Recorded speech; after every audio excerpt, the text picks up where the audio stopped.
Do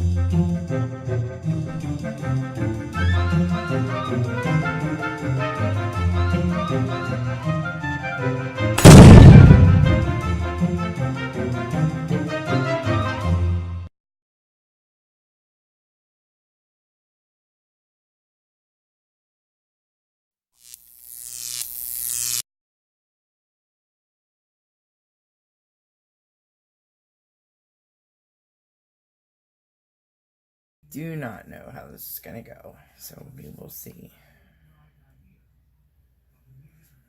Let's do a puddle of white. Spread it around.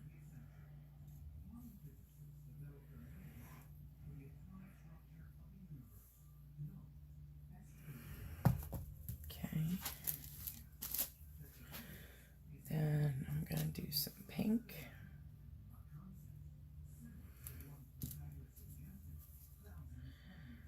A little bit of orange.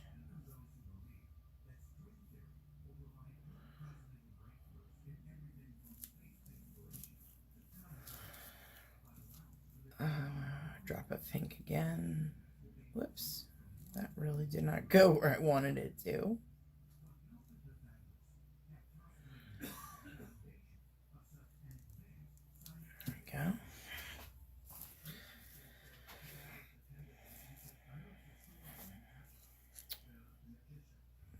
One drop of orange.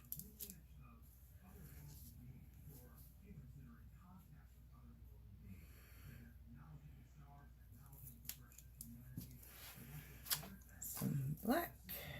And then, of course,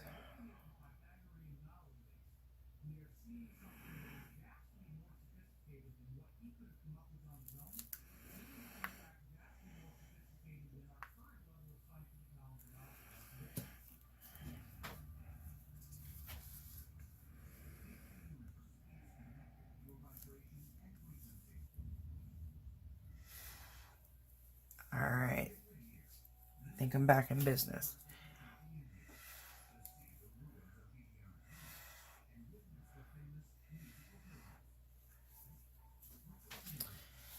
And that's what it was. Unbelievable.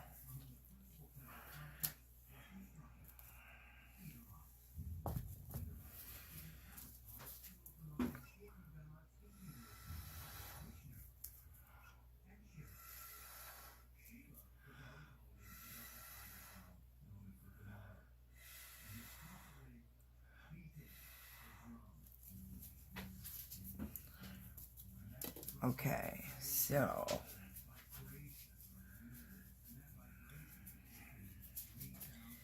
use my torch. Whoa, my gosh. Oh my gosh.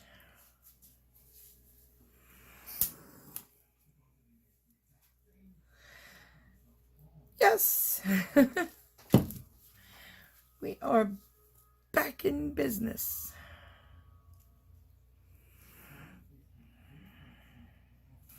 I have too much white in the center. I know that.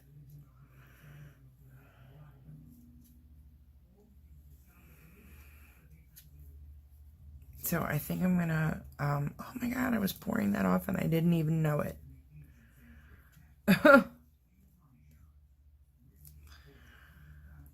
Alright. Man, this, no! Mayday, mayday, mayday, mayday.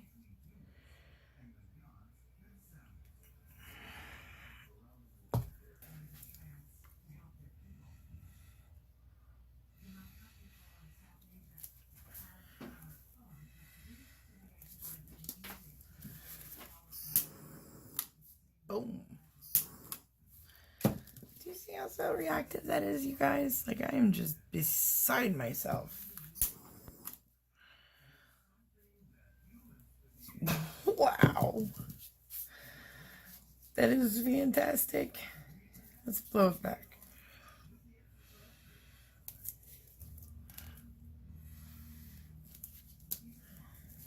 Now let's torch, shall we? There we go. Alright, it's a wrap. Oh my god. Oh my god. I gotta thicken up my white just the tiniest bit. But, alright. On to the next. Okay guys, so the moment you've been waiting for. I'm gonna show you how to make, whoops. This is recipe number 1, okay? Recipe number 1, I've got like 2 more variations coming your way. So just for this tutorial, I'm going to go through the first one. Gloss, medium, and varnish. Tube paint. You can use ink, but you're going to have to turn it into a paint first. And I have another tutorial for that. But, okay, so yeah, those 2. You can use SheleeArt's glazing medium, or, what did I do with it? Liquitex glazing medium. I know Golden has one too. This one is fluid-like. I'm sorry, it's more creamier. It's like a very thick, let's go with heavy cream, maybe even heavier consistency. There is a glazing medium that is almost water-like. I have not tried that one. If you decide to try it, or if you have some on hand, let me know how it goes. This is the key component to making the colors glaze over top of each other. So it's extremely transparent. It makes your paints transparent. It does not work without this stuff. Then you can use the gloss, medium, and varnish. You can also use Duraclear matte varnish. I'm sure the gloss varnish of this probably works too.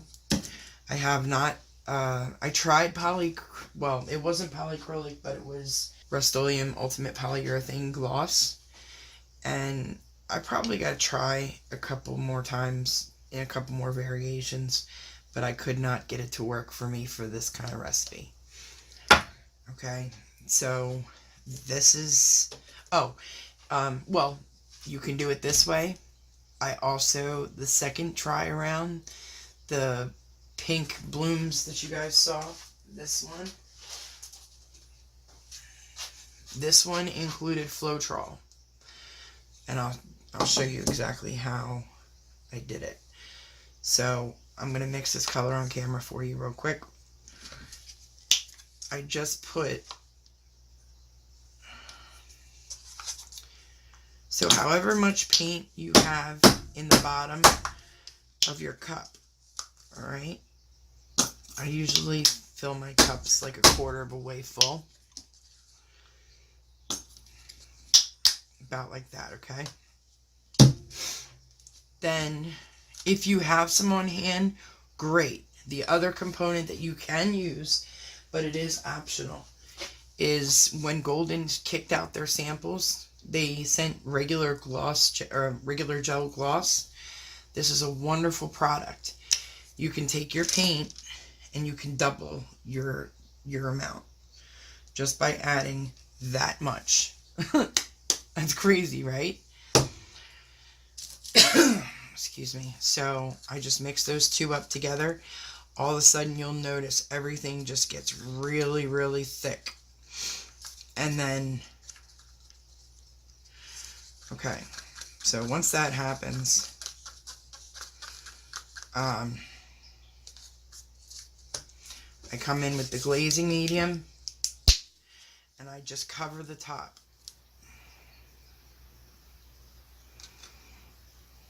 Just a thin layer of the glazing medium. Okay? And then I come in with the varnish and just cover the top. It's all eyeball. I don't have a measurement. I don't have a ratio. I did the same thing for the 9-ounce cups. I just covered the top a little more generously, of course, but not much. The key factor here is mostly paint, a little bit of medium. These mediums go an unbelievably long way. Okay? So and then stir that up. Floetrol, you can add 1 part or 2 parts. We're not adding 1 part to the paint, so the little coating that I did across with the glazing medium and the varnish, you're going to do the same thing with the Floetrol, but you can do it twice, okay? So just across like that, and then you can go across again. But you want it to stay mostly paint. Whoops. So I'm going to stir this up.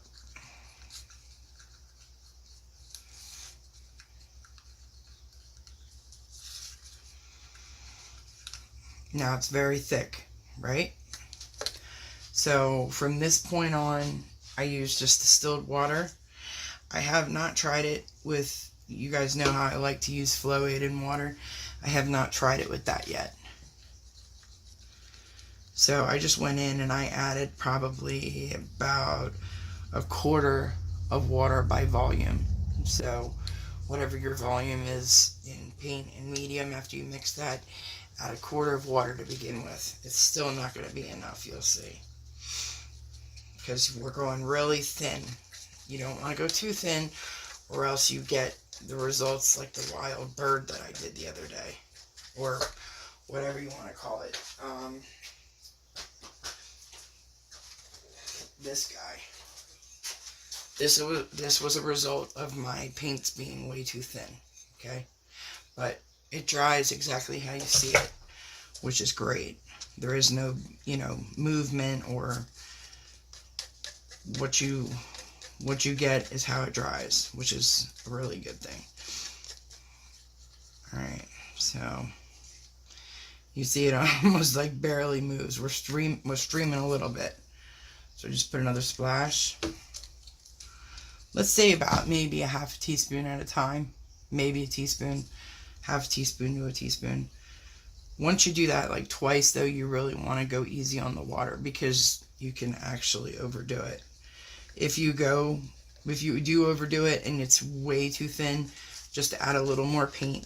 Like I said, that medium does go a long way.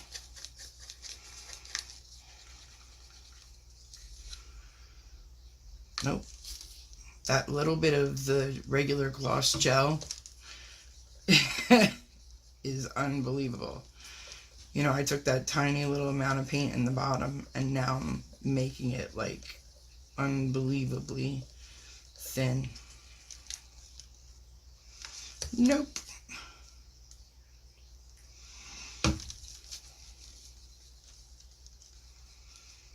I do feel it that we might be there this time.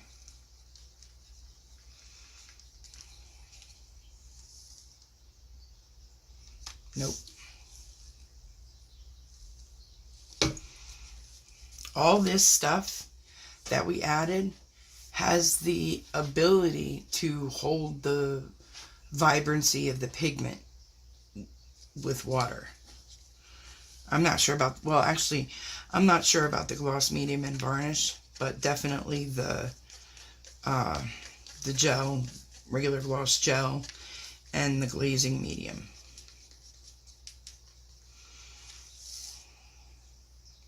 And there it is. That is your consistency. It's going to run off the stick. See how it just keeps running and running and running and running? That's what you want. If you hold it pretty high and it makes an indentation, that's good. If you hold it like this, it'll make an indentation and then mound eventually. That's how you can tell that it's right. Okay? Letting it sit, it's going to thicken too. Just use your judgment. If it seems too thick, just add a couple drops of water, if anything, and it'll bring it right back. But yeah, that's how we do it. So if I hold it right here, there's a mound. That's okay too. But yeah, these guys, they might have thickened a little bit, but I'll show you the consistency just so you will see, you know, on a larger scale. That orange is always thicker, so maybe I should try another. Yeah, this is thicker, but see how it just streams off like that? That's perfect. That is what you want. So there you have it, guys. There's recipe number 1. See you hopefully tomorrow with the second recipe that did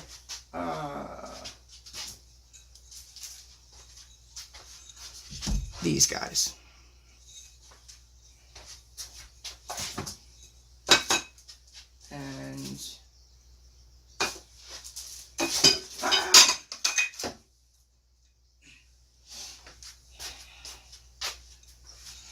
And that one. So stay tuned for that. And I also have another bigger one coming tonight. So there it is. Okay, so yeah, orange, magenta, and black. Okay, so you cover your tile, right?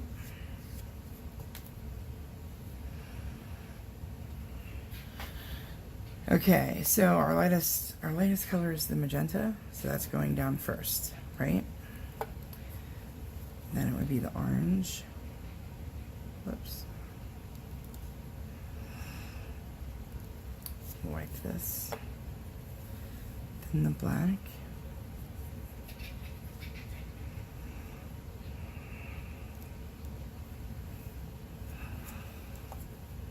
I want to do just a tiny bit of magenta again.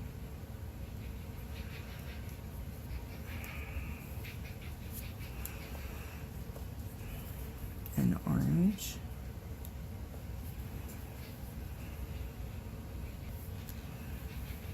Okay.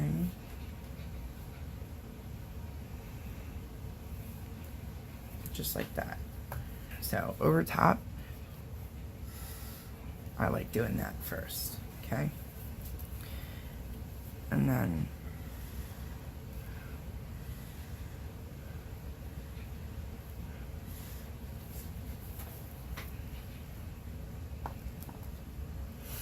now sometimes it sells right up on you and sometimes it doesn't. It all boils down to thickness, and my paints might have been just a tad too thick.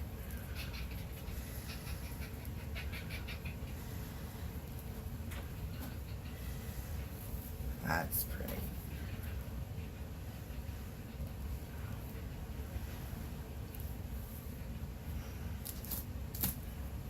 That's like really delicate, and that's like in your face. All right, let's torch it and boom.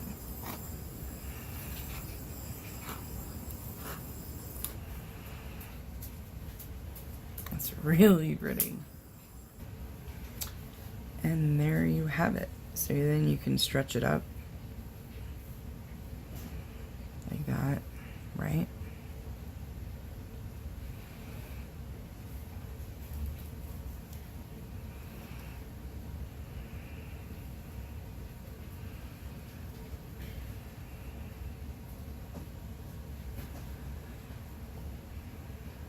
And it's as simple as that. That is pretty. All right, on to the next.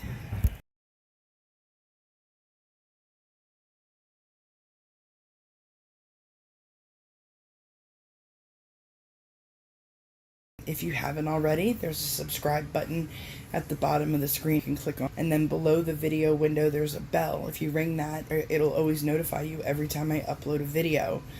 The top left of the screen is all my 2019 pours, and then 2 other videos. Thanks so much for watching, guys. We'll see you next time. Bye.